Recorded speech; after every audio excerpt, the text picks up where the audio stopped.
We're talking about Steve Austin having just turned on Brian Pillman on Superstars and re-injuring the ankle. And now we're going to have him invade Brian Pillman's home in Kentucky. So we're going to do a B&E live on Monday Night Raw. And there Pillman is waiting with a gun. And of course, this sparked all kinds of controversy and discussion. A friend of ours often says controversy creates cash. He literally wrote the book about that. But you were a part of the locker room. You'd seen it all in wrestling. Was this your first gun angle in wrestling, John? This was my first gun angle. I don't think I'd seen one before. I'd heard of one before, but I don't think I'd seen one before. And we were in Kentucky. Wouldn't it be more rare for him not to have a gun in his house? Man, you got to slow down with all the logic, because that's actually pretty logical. Do you remember, were you watching this at the time? Like, I don't remember, but I think that show would have had a lot of taped components to it. Is this something you would have seen in a talent viewing area? Were you watching it at home, or people just telling you about it? Do you see it years later? When do you remember actually laying eyes on the footage of this?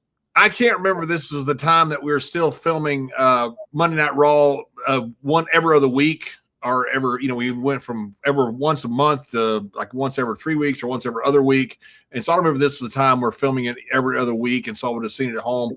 I saw it in the talent viewing area. I remember very clearly seeing it, but I don't remember where I saw it. I remember what time I saw it, whether it was like when they were preempted, we were like off a week or something. Cause we were always, we ran competition against ourselves, which I thought was crazy. We'd run a house show sometimes on a Monday night, against ourselves. Was that just why do you think that was that just based on routing, and economically it made more sense since the trucks are already moving and you could get a good deal on a Monday night from the arenas? Because I'll admit that was always kind of a head scratcher to me. You're asking your most hardcore fans, hey, do you want to sit at home and watch the program, or do you want to come out and buy a ticket to see the show? Not the live show, but a different show. You're almost asking your audience to pick a side, which is kind of weird. Yeah, you've seen that a lot in wrestling over the last 40, 50 years. And it doesn't make sense to me. I think it was routing is what it was. We'd be on the road, for 10, 12 days at a time sometimes, even in between TV shows. So we'd do a TV, then we'd stay on the road, or we'd end up finish on the road at TV. But a lot of times we'd cross over that last week and we'd stay on the road. So we had nowhere to go Monday anyway. So we'd run a show on Monday somewhere, and we'd literally run, not that often, but we'd run competition literally against ourselves. We'd have a show at live event, house show we used to call them, live events they call them now, running at the same time we had a TV show where the same guys are on TV that are at the live event. So there we go. I just found it. It was actually the matches that were airing that night were filmed in Fort Wayne, Indiana at the War Memorial Coliseum on October 21st, 1996. That taping included an advertised dark match for the show of Shawn Michaels and Vader. That's what was promoted. But we got Flash Funk and Leif Cassidy. We got Freddie Joe Floyd, who we know as Tracy Smothers, pinning Mike Diamond. We saw The Undertaker, Jesse James, who would later be Road Dogg, and Mark Marrow teaming up against Steve Austin, Mankind, and Goldust.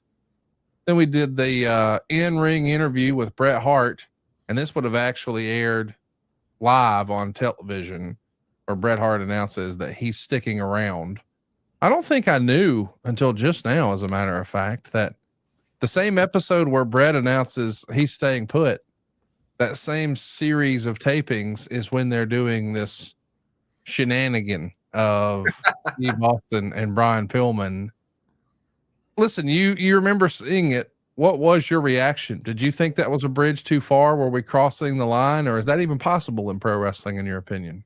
It's hardly possible. It's not a matter of, I guess there's a matter of good taste that's too far, but it's fiction. To me, it's a work. It's going to work or it didn't. We had attempted homicide many times where you throw a giant off a building. You had guys try to kill each other with cars. I set Cena up one time in a car and drove another car into him, and they filmed it as if you didn't know for sure if I literally had killed him or not. So we had all kinds of stuff like this. I think it's either a work or it isn't. Now, I understand you don't want to do certain things because kids can imitate that. I understand there's a line there, and I do agree with that.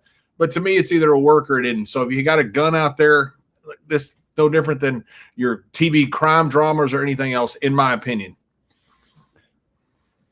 This angle, it certainly feels like firmly placed handguns into the too real for wrestling list. And I don't think we've seen any gun angles since then. None certainly high profile. But it's interesting to think, hey, what if this wouldn't have been so poorly received and so controversial and people really dug it? Is there an alternative timeline where this is embraced and guns can be a part of storytelling in wrestling moving forward? And I know there's a whole lot of people who are going to be critical of me even suggesting that, but to your point, hey, it's primetime television programming. Like, look at all the CSI and SCU. I mean, there's all this crazy stuff out there that airs on TV that has crime drama and there's violence and there's death and there's certainly adult themes. And we're certainly figuring out where the line is. I mean, a few years after this, we're going to start teasing that we're going to sacrifice somebody and we're going to crucify. I'm sorry. We're going to attach them to a symbol, but we're going to do lots of other silly stuff, John. Is there a way you think if this would have went well, guns could have been embraced in pro wrestling? We even had a deliverance scene with me and Ron and Howard Finkel. Oh, that's right. I mean, we've done a lot worse shit than this. Like I'm hooked on. I've been doing cardio and I get bored doing cardio, so I watch something. And lately I've been watching The Blacklist with James Spader, which is just freaking awesome. They have guys regularly and girls getting tortured on their shows all the time to get them information. And it's part of the good guy torturing the person. People get killed, in a massive amount of people get killed every single episode. And this sort of, whatever your regular streaming platforms are, they get killed regularly.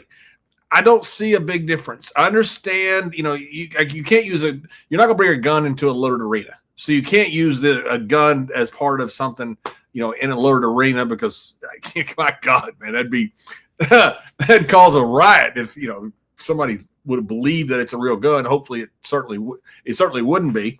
But I don't think, I don't know if it's a bridge too far or not. In my opinion, it's either a work or it isn't. And it's a matter of, are you endangering kids' lives by giving them something they can do? I don't see any difference between this and The Blacklist as far as when you're doing it offset, as in not in the arena in front of a bunch of people. Hey, just in time for the holidays, what if you didn't have to worry about any of that credit card debt? If you're feeling stuck making the minimum payments and you don't want to have to put Christmas on a credit card, we can help at SaveWithConrad.com. We routinely help our listeners save hundreds of dollars a month. Find out how much money you can save right now for free at SaveWithConrad.com.